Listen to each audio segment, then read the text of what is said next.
श्री शिवाय नमस्तु भीम हर हर महादेव। स्वागत है आपका हमारे चैनल एस्ट्रो ओम पर। दोस्तों, आज का जो ये वीडियो है न, जितनी भी माताएं बहनें मेरे इस वीडियो को सुन रही हैं, देख रही हैं, उन सभी के लिए बहुत ही ज्यादा खास और विशेष होने वाला है। आप सभी को पता है कल है एकादशी का दिन और ये है फागुन मास की विजया एकादशी। आपको इस दिन फागुन सुधा वाला उपाय करना है। अगर आपके जीवन के दुख खत्म होने का नाम नहीं ले रहे हैं, एक के बाद एक कष्ट, एक के बाद एक तकलीफ आते ही रही है, आपकी कोई मनोकामना पूरी ही नहीं हो रही है, महादेव जी से कह करके थक चुके हो ना, तो इस फागुन सुधा वाले उपाय को कल एकादशी के दिन करना मत भूलिएगा। आपकी जो भी कामना होगी ना, निश्चित पूरी होगी, ये निश्चिंतता है।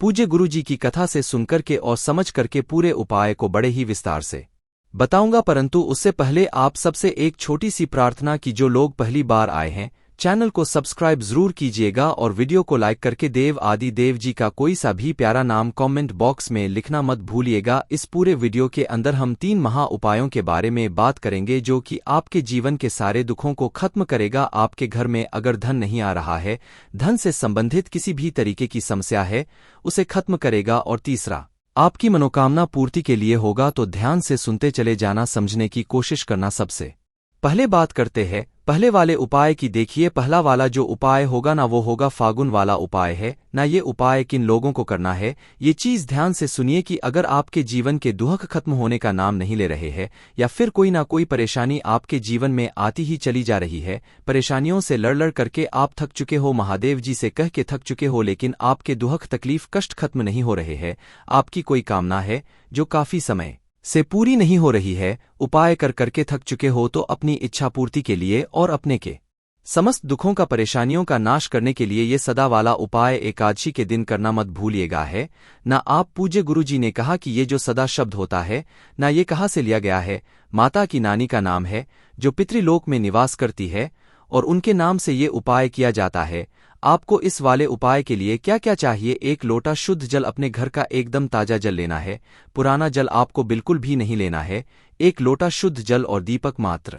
इसके अलावा आपको और कुछ नहीं चाहिए। जो एक दीपक आप तैयार करोगे, इस दीपक के अंदर आप लगाओगे गोल बाती है ना, गोल बाती, और इसके अंदर भरोगे आप गाय का घी। देखिए, आप महादेव जी की शिवलिंग पर हर रोज जल चढ़ाते रहो, ठीक है ना। उस चीज का फल तो आपको मिलता ही है। साथ ही साथ एकादशी के दिन इस सुधा वाले उपाय को करने से आपके जीवन के समस्त दुखों का नाश हो जाता है, और जिस कामना से जीव इस उपाय को करता है ना, पूरी होती है।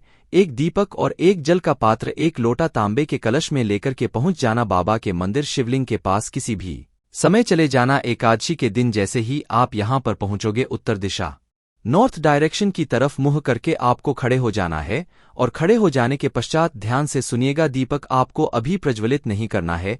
आपके हाथ में जो 1 लोटा शुद्ध जल है ना, उसे आपको अपने दोनों हाथ उस 1 लोटा शुद्ध जल को लेना है ना, और पंचाक्षरी मंत्र या षडाक्षरी मंत्र का स्मरण करते हुए आधा लोटा जल शिवलिंग पर समर्पित करना है।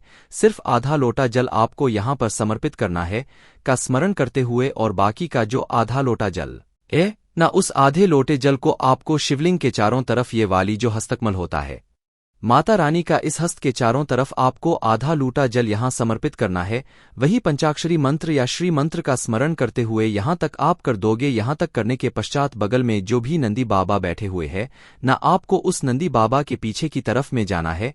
वहां से खड़े होकर के आपको शिवलिंग को देखते हुए 3 बार एक शब्द का स्मरण करना है, वो है स्वधा स्वधा स्वधा। कितनी बार? 3। इस शब्द का स्मरण करके अपना नाम गोत्र बोल करके आपके दुखों की या फिर आपकी तकलीफों की जो भी विनती है ना, वो बाबा से कह देना। आपकी जो हृदय की बातें, जो इच्छा है, वो बाबा से कह देना, और वापस घर की तरफ चले आ जाना। 3 बार सुधा शब्द का स्मरण मात्र से इतना अद्भुत प्रमाण मिलता है महादेव जी की तरफ से कि आपकी समस्त कामनाएं पूरी हो जाती है। साथ ही साथ पूज्य गुरुजी ने कहा कि अगर आपके पास में समय है तो 3 बार सुधा शब्द का ना करके, अगर कोई जीव शिवलिंग के पास बैठकर 1 लोटा शुद्ध जल इसी तरीके से समर्पित करके सदा श्रोतम का स्मरण मात्र भी कर लेता है ना, इसका पाठ कर लेता है, जिसके अंदर 12 श्लोक होते हैं है ना, तो इस पाठ को करने मात्र से एकादशी के दिन आपको 100 बार श्राद्ध करने का और सभी तीर्थों में स्नान करने का पुण्य फल प्राप्त होता है। वो जीव उतर जाता है। इसी तरीके से होता है जो कि ब्रह्मा जी के रचित के द्वारा रचित श्रद्धा स्रोत है। मैंने यहाँ पर एक छोटा सा पाठ आपको बताया है। इंटरनेट से डाउनलोड करके एक बार एक लोटा शुद्ध जल किसी भी एकादशी के दिन चढ़ा करके और इस श्रद्धा श्रोतम के 12 श्लोकों का स्मरण करके मात्र आ जाएगा, आपकी समस्त कामनाएं पूरी हो जाती है। और जब आप मंदिर से बाहर की तरफ निकल करके आएंगे ना, तब बाबा की शिवलिंग पर आपको ने जो एक दीपक लगाया है, उस एक दीपक को बाबा की शिवलिंग की जो चौखट है, उस चौखट पर आपको करके आना है। कोई ना कोई चावल के दाने, गेहूं के दाने आसन के तौर पर यहां पर जरूर लगाना। बड़ी से बड़ी मनोकामनाएं पूरी होती है। इस छोटे से उपाय से बात कर लेते हैं दूसरे वाले उपाय की। ये जो दूसरा वाला उपाय है ना, ये किसके लिए है? ये है आपके घर में धन की वृद्धि के लिए। देखिए, एक होता है धन की स्थिरता लाना, एक होता है धन की वृद्धि होना। यानी कि अगर आपके घर में धन की वृद्धि नहीं हो रही है ना धन आ रहा है, उतना ही खर्चा हो रहा है। पहले के साल जितना कमाया था अभी भी आप उतना ही साल साल कमा रहे हो, यानी कि धन में वृद्धि नहीं हो रही है। वृद्धि करनी है ना तो धन संपदा की वृद्धि के लिए है, ना इस वाले उपाय को किया जाता है। आपके घर में सदैव संपदा बढ़ती रहती है, आपका वैभव सदैव बढ़ता रहता है। केवल इस छोटे से उपाय से, जो कि सिर्फ और सिर्फ एकादशी के दिन किया जाता है। आपको लेने होंगे इस तरीके से चावल। कितने लेने हैं? एक जो छोटी वाली कटोरी होती है ना, उस एक छोटी वाली कटोरी के बराबर आपको चावल हैं। आप वो जो धोना होता है कागज का, उस धोने के अंदर भी आप चावल ले सकते हैं।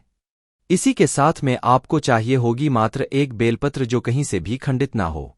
कोई सा भी उपाय करो या ना करो, इस वाले उपाय को जरूर कर लीजिएगा कल एकादशी के दिन।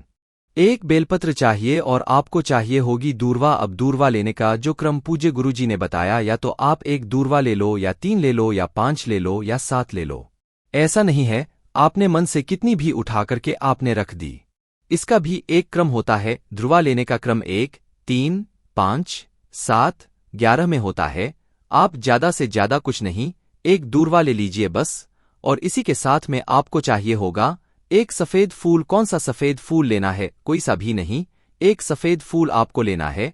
गलती से भी केतकी का मत ले लेना। जो लोग मेरी वीडियो को निरंतर देखते हैं उन सबको पता है, केतकी का फूल तो पूजा के अंदर लेना ही नहीं है। जो सफेद फूल मिल जाए इसके अलावा वो ले लेना।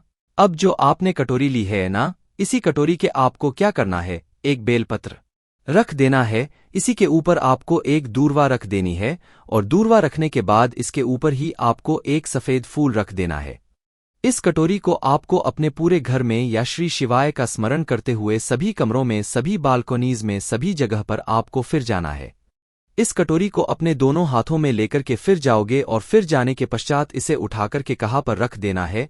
आपके घर में जहाँ पानी पीने का स्थान होता है, परिंदा, उस परिंदे के पास में इसे रख देना। कब करोगे? सुबह या दिन में इस उपाय को कर लेना। शाम को भी अगर आप करते हो ना, तो थोड़ी सी देर के लिए आपको ये वाला काम कर लेना है, ठीक है ना। जिसके ऊपर आपने बेलपत्र रखा है, दूर्वा रखी हुई है, सब कुछ इसी के ऊपर रखा हुआ है, फूल भी, और इसी के सम्मुख में आपको एक दीपक प्रज्वलित कर देना है। गाय के घी का गोल बत्ती का दीपक यहां प्रज्वलित कर दिया थोड़ी सी देर तक। जब तक ये दीपक यहां पर जल, तब तक कम से कम इसी कटोरी को यहीं पर रखे रहने देना। उसके पश्चात जब ये दीपक बुझ जाए, हो जाए पूरा, उसके पश्चात इसी एकादशी के दिन ही आपको ये कटोरी को उठाना है और एक लोटा शुद्ध जल लेकर के पहुंच जाना बाबा के मंदिर शिवलिंग के पास में। उत्तर दिशा, नॉर्थ डायरेक्शन की तरफ मुंह करके खड़े हो जाना। सबसे पहले एक लोटा शुद्ध जल देव आदि देव महादेव जी की शिवलिंग पर समर्पित करना। नमः शिवाय, श्री शिवाय नमस्ते मंत्र का स्मरण करते हुए उसके पश्चात जो कटोरी के अंदर आपने एक बेलपत्र, एक दूर्वा है ना, और एक सफेद फूल लिया है, उन्हें अपने दाहिने हाथ में लेना। इन सभी तीनों चीजों को अपने दाहिने हाथ में लेना। अपना नाम, गोत्र और धन की कामना करते हुए बाबा की शिवलिंग के शीर्ष पर इन तीनों चीजों को आपको समर्पित कर देना है।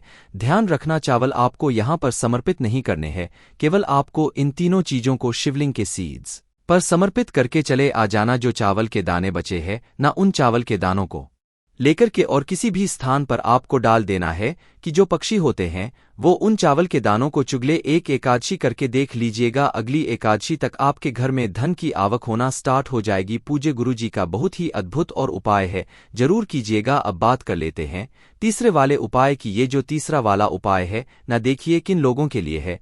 अगर आपके घर में क्लेश बहुत ज्यादा होता है, घर में सुख, शांति, समृद्धि बिल्कुल भी नहीं है। अब इसका प्रमाण कैसे मिलता है? देखिए, आपके घर में कभी कभी क्लेश हो जाता हो, आपको लगता है कि आपके घर पर किसी ने कोई बुरी नजर डाली है ना बुरी नजर या फिर किसी ने हाय लगा दी है, आपके घर की खुशियां खत्म हो गई है, या फिर किसी ने अभिचार कर्म जो गुरुजी ने शब्द बोला है ना, ये अभिचार कर्म क्या होता है कि किसी ने जादू टोना कर दिया हो, ठीक है।